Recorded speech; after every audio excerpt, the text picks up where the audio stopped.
Kerala sir 100% literacy sir എന്ന് മാത്രം പറഞ്ഞാൽ പോലെ എവിടെ ചെന്നാലും പറയും ഇത് കേരളമാണ്, ഇവിടെ ഇങ്ങനെയാണെന്ന് പറയും. പക്ഷെ ഇത് കേരളമാണെങ്കിൽ ഇവിടുത്തെ ഈ സേവനം നടത്തുന്ന പാവപ്പെട്ടവരെ ആദ്യം കൺസിഡർ ചെയ്യും. അവർക്ക് കൊടുക്കണം.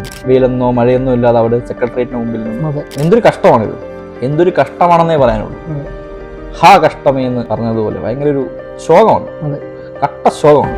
കേരള സർക്കാർ പറഞ്ഞു കേന്ദ്ര സർക്കാരിൽ നിന്ന് പൈസ കിട്ടണം. എന്നാൽ ഇന്ന് കഴിഞ്ഞ ദിവസം കേന്ദ്ര ആരോഗ്യ വകുപ്പ് മന്ത്രി JP നഡ്ഡ വളരെ വ്യക്തമായിട്ട് പാർലമെന്റിൽ പറഞ്ഞിട്ടുണ്ട്, കൊടുക്കാനുള്ളതെല്ലാം കൊടുത്തിട്ടുണ്ട്, എക്സ്ട്രായും കൊടുത്തിട്ടുണ്ട്. പൈസയുടെ കണക്ക് എണ്ണാൻ തിരിച്ച് കേരള സർക്കാർ കൊടുത്തിട്ടുമില്ല. അതൊരു പ്രശ്നമാണെന്നുള്ള കാര്യം. അപ്പോൾ ആശാവർക്കർമാരെ കൊടുക്കാനുള്ള കേന്ദ്രം കൊടുത്തിട്ടുണ്ടെങ്കിൽ ബാക്കി കൊടുക്കേണ്ടവരാണ്. പിന്നെ മധ്യപ്രദേശ് ആയാലും രാജസ്ഥാൻ ആയാലും മഹാരാഷ്ട്ര ആയാലും ഉത്തർപ്രദേശ് ആയാലും ഛത്തീസ്ഗഡ് ആയാലും അങ്ങനെ ഈ പറയുന്ന സംസ്ഥാനങ്ങളിലൊക്കെ ആശാവർക്കർമാരുടെ വേതനം കേരളത്തിനേക്കാൾ ഒത്തിരി മുകളിലാണ്. ഉത്തരാഖണ്ഡിൽ എനിക്ക് തോന്നുന്നു 18,000 രൂപയാണ് കൊടുക്കുന്നത് ഒരു മാസം. ആ സർക്കാരുകൾ കൊടുക്കുന്നുണ്ട് അത്. പക്ഷെ കേരളത്തിലെ സർക്കാർ കൊടുക്കുന്നില്ല. അത് ഒരു വിഹിതം കേന്ദ്രത്തിന്റെയും മറ്റു വിഹിതം ലാർജർ വിഹിതം സംസ്ഥാന സർക്കാരിനെയാണ്. സംസ്ഥാന സർക്കാരാണ് കൊടുക്കുന്നത്. സംസ്ഥാന സർക്കാർ കൂട്ടിക്കൊടുക്കണമെന്ന് പോലും നമ്മൾ പറയുന്നില്ല. പൈസ അവർക്ക് എക്സ്ട്രാ കൊടുക്കണമെന്ന് പോലും നമ്മൾ പറയുന്നില്ല.